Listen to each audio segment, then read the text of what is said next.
दोस्तों आज मैं एक्सप्लेन करने वाला हूँ रियल इंसिडेंट पर बनी मूवी द साबरमती रिपोर्ट को। ये सन 2002 गोधरा का रियल इंसिडेंट है जब हिंदू पिलग्रिम्स अयोध्या से ट्रेन से लौट रहे थे। बताया जाता है कुछ लोगों ने द साबरमती एक्सप्रेस ट्रेन में आग लगा दी थी, जिसके कारण जलकर 59 लोग मारे गए थे। और आज मैं इसी इंसिडेंट पर बनी मूवी को एक्सप्लेन करने वाला हूँ। तो चलिए दोस्तों बिना देरी के चलते हैं सीधा वीडियो की तरफ। कहानी की शुरुआत होती है सन 2007 से, जहाँ पर हम एक जर्नलिस्ट को देखते हैं जिसका नाम समर है और उसे कोर्ट में बुलाया जाता है क्योंकि समर के ऊपर एबीटी न्यूज नाम के एक न्यूज चैनल ने 2 करोड़ का मानहानि का केस किया था। एबीटी न्यूज वालों का कहना था कि समर ने इलीगली केस की छानबीन की थी, साथ ही उसने एबीटी वालों की न्यूज को झूठ बताया था। अब यह सब सुनने पर समर जज को बताने लगता है कि उसे पूरा यकीन है कि एबीटी वालों की न्यूज झूठी थी। समर कहता है कि अभी उसके पास कोई प्रूफ नहीं है, लेकिन वह जानता है कि एक न एक दिन यह सच्चाई जरूर बाहर आएगी। जिसके बाद समर जज को बताने लगता है कि 2002 में जो साबरमती एक्सप्रेस के साथ हुआ था उसकी न्यूज एबीटी वालों ने गलत बताई थी। जिसके बाद जज समर से पूछता है कि अगर एबीटी वालों ने गलत न्यूज बताई थी तो असल बात क्या थी। जिसके बाद कहानी 2002 में शिफ्ट होती है, जहाँ पर समर एबीटी न्यूज का कैमरामैन था।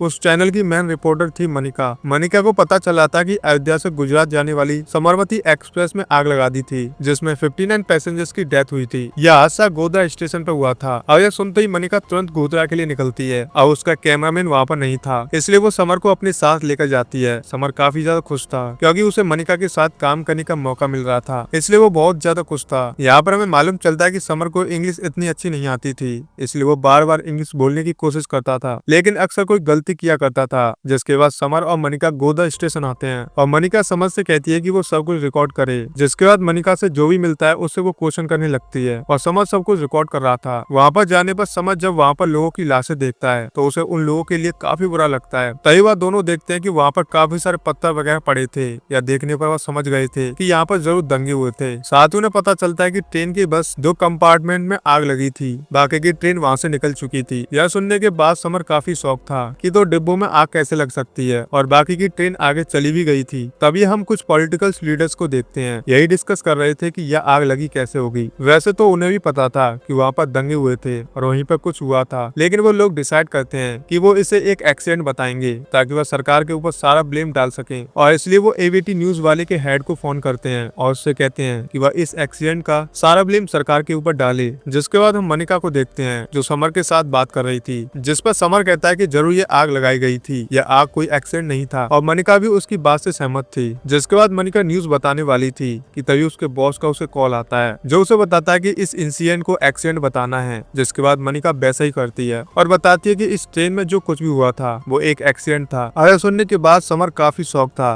क्योंकि मनिका ने इतना बड़ा झूठ कैसे बोल दिया। जिसके बाद मनिका अपना वीडियो रिकॉर्ड करती है और समर से कहती है कि वह इसे दिल्ली लेकर जाए, लेकिन समर हॉस्पिटल जाता है और जो बचे हुए पैसेंजर्स थे उनके साथ बात करता है। वो उनके सारे स्टेटमेंट रिकॉर्ड करता है और उसे पता चल गया था कि ट्रेन में आग लगाई गई थी। जिसके बाद समर दिल्ली आता है और अपने बॉस को भी यही बात बताता है कि उस ट्रेन में आग एक्सीडेंटली नहीं लगी थी, बल्कि किसी ने लगाई थी। अब यह सुनकर बॉस समर से कहता है कि उसने बहुत अच्छा काम किया है और वही इस न्यूज को रिपोर्ट करेगा। जिसके बाद वो समर के सारे प्रूफ को मिश्रा जी को देता है और समर की रिपोर्टिंग करवाता है। जिसके बाद समर घर आता है तो वह बहुत ही खुश था। दरअसल समर की एक गर्लफ्रेंड है और समर उसे बता रहा था कि आज सच्चाई सबके सामने आएगी। लेकिन न्यूज चैनल ऑन करने पर समर देखता है कि मनिका की न्यूज ही आ रही थी, जिसमें वो बता रही थी कि ट्रेन में आग लगना एक एक्सीडेंट था। यह देखने पर समर तुरंत अपने ऑफिस जाता है तो वहाँ पर पार्टी चल रही थी क्योंकि मनिका की उस न्यूज ने काफी अच्छी टीआरपी ला दी थी। और यह सब देखकर समर मनिका को और अपने बॉस को डांटने लगता है कि लोग उसके ऊपर भरोसा करते हैं, लेकिन वह लोग गलत न्यूज दिखा रहे हैं। और यह सब सुनने पर वह लोग सिक्योरिटी को बुलाते हैं और समर को ऑफिस से निकाल देते हैं। लेकिन जाते वक्त समर मिश्रा जी से कहता है कि वह उसके सारे प्रूफ संभाल कर रखे और किसी ऐसे को दे जो उसका सही इस्तेमाल करेगा। जिसके बाद समर को वहाँ से निकाला जाता है और समर की जॉब चली जाती है। जिसके बाद समर जब चाय पीने जाता है तब वहाँ पर पुलिस आती है, उसे पकड़ कर ले जाती है। दरअसल एबीटी वालों ने समर के ऊपर चोरी का ब्लेम डाला था। जिसके बाद वहाँ पर समर की गर्लफ्रेंड आती है और उसे जेल से निकालती है। और समर की गर्लफ्रेंड समर से ब्रेकअप करती है क्योंकि उसके पिता ने समर से दूर रहने के लिए कहा था, जिससे समर पूरी तरह से टूट जाता है क्योंकि ना ही समर के पास अपनी गर्लफ्रेंड थी और ना ही नौकरी, और इसी वजह से वो ड्रिंक करना शुरू कर देता है। ऐसे ही 5 साल गुजर जाते हैं और आता है 2007, जहाँ पर हम अमृता नाम की एक लड़की को देखते हैं जिसने एबीटी न्यूज ज्वाइन किया था। एबीटी न्यूज का ऑफिस पहले एक रूम का था जो कि अब काफी ज्यादा बड़ा हो गया था। यहाँ पर अमृता मनिका के साथ ही काम करती थी और वह चाहती थी कि वह भी एक दिन मनिका की तरह बने। तो वही 5 साल में गुजरात की गवर्नमेंट भी बदल गई थी और एबीटी न्यूज चाहता था कि वह गुजरात की नई गवर्नमेंट के साथ ही फ्रेंडली रिलेशन बनाकर रहे, इसलिए उनसे मीटिंग करने के लिए वह लोग गुजरात आते हैं। लेकिन वहाँ पर वह गवर्नमेंट उनकी बातों में नहीं आती, क्योंकि उस सीएम को पता था, क्योंकि उन्होंने साबरमती न्यूज के साथ क्या किया था। इसलिए वह चाहते थे कि साबरमती में जो इंसिडेंट हुआ था उसकी फिर से इंक्वायरी हो। अब जैसे यह बात मनिका को पता चली तो वो लोग टेंशन में आ जाते हैं, क्योंकि अगर फिर से साबरमती की न्यूज चर्चा में आ गई तो फिर से इनकी पोल भी खुल जाएगी, क्योंकि उन्होंने उस वक्त बता दिया था कि एक एक्सीडेंट था। लेकिन अगर रिपोर्ट बाहर आ गई और उसमें पता चल गया कि एक एक्सीडेंट नहीं था तो एबीटी न्यूज की रेपुटेशन खराब हो जाएगी। इसलिए मनिका डिसाइड करती है कि वह लोग साबरमती के ऊपर एक नया रिपोर्ट बनाएंगे और लोगों को डिस्ट्रैक्ट करेंगे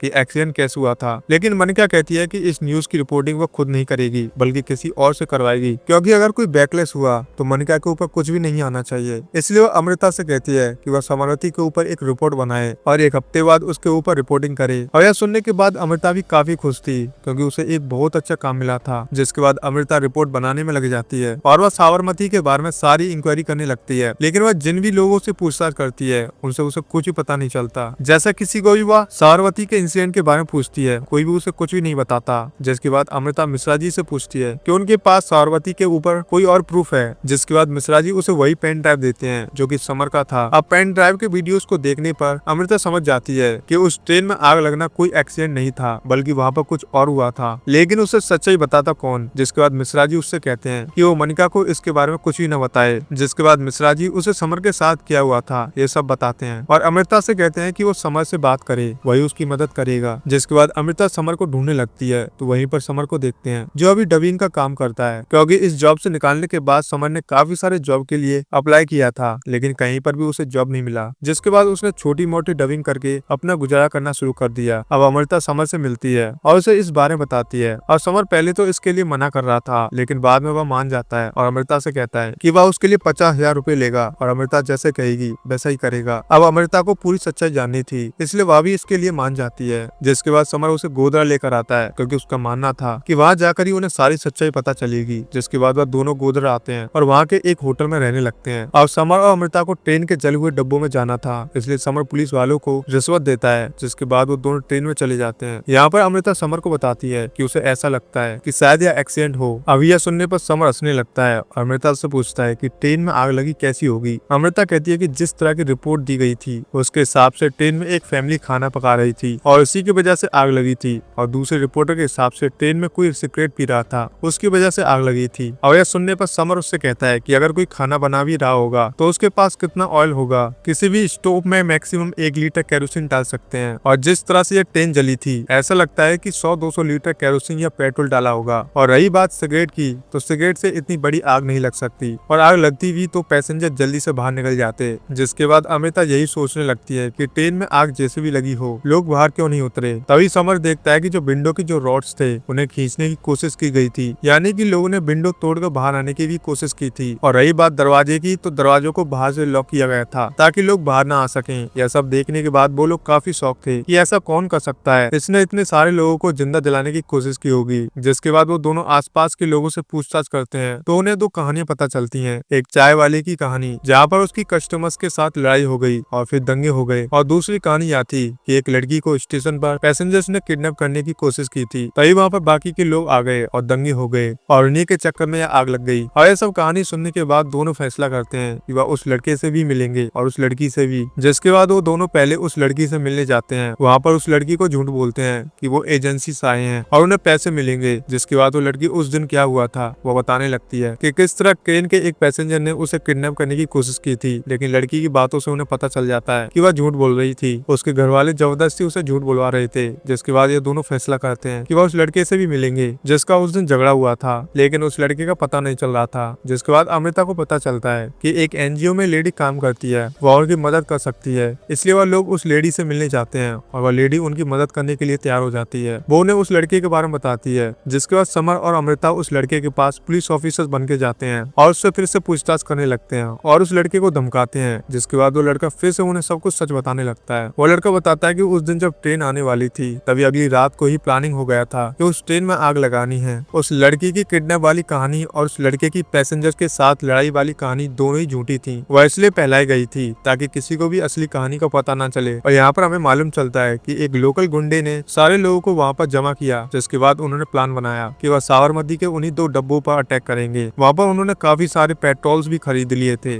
जिसके बाद वह पेट्रोल लेकर वो स्टेशन के पास आ गए। लेकिन उन्हें पता चला कि ट्रेन 4 घंटे लेट है, जिसके बाद वो लोग ट्रेन का इंतजार करने लगे। और जैसे ट्रेन वहां पर आई, उनके आदमी जो ट्रेन के अंदर थे उन्होंने चैन खींची, जिसकी वजह से ट्रेन वहां पर रुक गई। जैसे ट्रेन वहां पर रुक गई, इन लोगों ने ट्रेन के ऊपर पत्थर फेंकना शुरू कर दिया। सबसे पहले उन्होंने उस ट्रेन के 2 डब्बों को सेपरेट किया, जिसके बाद पत्थर फेंक कर ट्रेन में सारा पेट्रोल डाला और फिर ट्रेन को जला दिया। दरवाजों को भी बाहर से बंद कर दिया गया था ताकि लोग बाहर ना निकल सके। उस ट्रेन में जितने भी लोग खिड़की से कूद कर भागे थे, उतने लोगों की जान बच गई थी। और यह सब सुनकर अमृता और समर काफी शौक थे कि इतना सब कुछ करने का किसने प्लान किया होगा, आखिर इसका मास्टरमाइंड कौन होगा। उस लड़के से मिलकर जब वो दोनों निकल रहे थे तो उन्होंने उस लड़के का सारा स्टेटमेंट रिकॉर्ड कर लिया था। लेकिन जैसे ही वो वहाँ से बाहर आते हैं, उनके ऊपर कुछ लोग हमला करते हैं और अमृता के पास से वो पेन ड्राइव ले लेते हैं, जिससे अमृता काफी दुखी हो जाती है क्योंकि उनकी सारी मेहनत वेस्ट हो गई थी। जिसके बाद वह समर को एक मेडिकल में लेकर जाती है क्योंकि उसे काफी ज्यादा चोट लगी थी। और समर देखता है कि उस अखबार में जो फोटो आया था वही लड़का था जिसने उनके ऊपर हमला किया था। जिसके बाद समर डिसाइड करता है कि वह उस लड़के के बारे में पता करेगा और इसके बारे में वह एनजीओ वाली लेडी बता सकती थी। जिसके बाद समर उस लेडी के पास जाता है तो वह लेडी बताती है कि ये लड़का एक गुंडा है और वह एक आदमी के लिए काम करता है और वही इस सब का मास्टरमाइंड है। और सुनने के बाद समर और अमृता दोनों को उस आदमी से मिलना था। जिसके बाद एनजीओ वाली लेडी उन दोनों को उस आदमी के पास लेकर जाती है। समर उस आदमी को देखकर काफी ज्यादा शॉक हो गया था क्योंकि यही वही आदमी था जो लोगों के सामने सोशल वर्कर होने का नाटक करता था। समर उससे पूछता है कि उसने ऐसा क्यों किया, जिस पर उस आदमी का कहना था कि उन लोगों के साथ काफी बुरा होता है और वो उसका बदला लेना चाहता था। और यह सुनने पर समर उस आदमी से पूछता है कि क्या उसके लोगों को पता है कि वो उनका बदला लेने के लिए ये सब करता है। क्या कभी उसने अपने लोगों से पूछा कि वो यह सब चाहते हैं या नहीं। अगर उसके लोगों को पता चल गया कि उसने इतने सारे मासूम लोगों की जान ली है तो वो खुद ही उससे नफरत करना शुरू कर देंगे। समर कहता है कि वो उसकी सच्चाई बाहर लाकर रहेगा। समर उस आदमी से कहता है कि उसके पास मौका है तो वह यहाँ से भाग सकता है क्योंकि जब उसकी असलियत उसके लोगों के सामने आएगी तो वह खुद ही उसे मार देंगे। जिसके बाद कहानी प्रेजेंट में आती है जहाँ पर समर कोर्ट में आता है और जज को यह सब बता रहा था। समर जज को बताता है कि अभी उसके पास ज्यादा कुछ प्रूफ नहीं है, लेकिन एक दिन सच्चाई सबके सामने जरूर आएगी। अगर वह नहीं ला सकता तो कोई और लाएगा। तभी हम अमृता को देखते हैं जो अपनी न्यूज टेलीकास्ट कर रही थी, जहाँ पर वह साबरमती की असली कहानी लोगों के सामने लाने वाली थी। लेकिन तभी वहाँ पर मनिका आती है और उसे रोकती है। वो उससे कहती है कि वो उसके चैनल पर यह सब नहीं कर सकती। जिसके बाद मनिका जॉब से रिजाइन करती है। अब ऐसे ही कुछ और साल गुजर जाते हैं और आता है 2017, जहाँ पर हम समर को देखते हैं जो एक नए न्यूज चैनल भारत न्यूज पर आता है और असलियत में गोधरा में क्या हुआ था वो लोगों को बताने लगता है। यहाँ पर हमें मालूम चलता है कि अमृता भी उसके साथ ही काम करती है और इतने सालों बाद लोगों के सामने सच्चाई आती है। समर कहता है कि न्यूज वालों को लोगों को ये बताना चाहिए जो असलियत में हुआ था, ना कि जो उनका बॉस कहता है। समर कहता है कि चाहे जितने भी झूठे लोग आ जाएं, लेकिन हर जगह उतने अच्छे लोग भी होते हैं जो देश को सुधारने की कोशिश करते हैं और उसे पूरा यकीन है कि आगे भी ऐसे ही लोग आते रहेंगे। और दोस्तों इसी के साथ इस मूवी की कहानी यहीं पर समाप्त हो जाती है। और दोस्तों लास्ट में हमें उन सारे लोगों के नाम बताए जाते हैं जिनकी उस ट्रेन में हादसे में मौत हुई थी और हमें यह भी बताया जाता है कि 2024 में राम मंदिर का उद्घाटन हुआ था। अब इस साबरमती ट्रेन के इंसिडेंट में राम मंदिर के उद्घाटन के बारे में क्यों बताया गया या मुझे समझ में नहीं आया। तो यही थी इस फिल्म की कहानी। तो दोस्तों मैं उम्मीद करता हूँ आप लोगों को इस फिल्म की कहानी काफी बढ़िया लगी होगी और मैं आप लोगों से जानना चाहता हूँ कि अगर आप लोगों को और भी इस इंसिडेंट के बारे में कुछ ही पता हो तो आप लोग हमें कमेंट करके जरूर बताइएगा। तो दोस्तों फिर मिलते हैं एक और बेहतरीन मूवी के साथ। तब तक के लिए आप हमारे चैनल को जरूर सब्सक्राइब कीजिएगा। जय हिंद दोस्तों।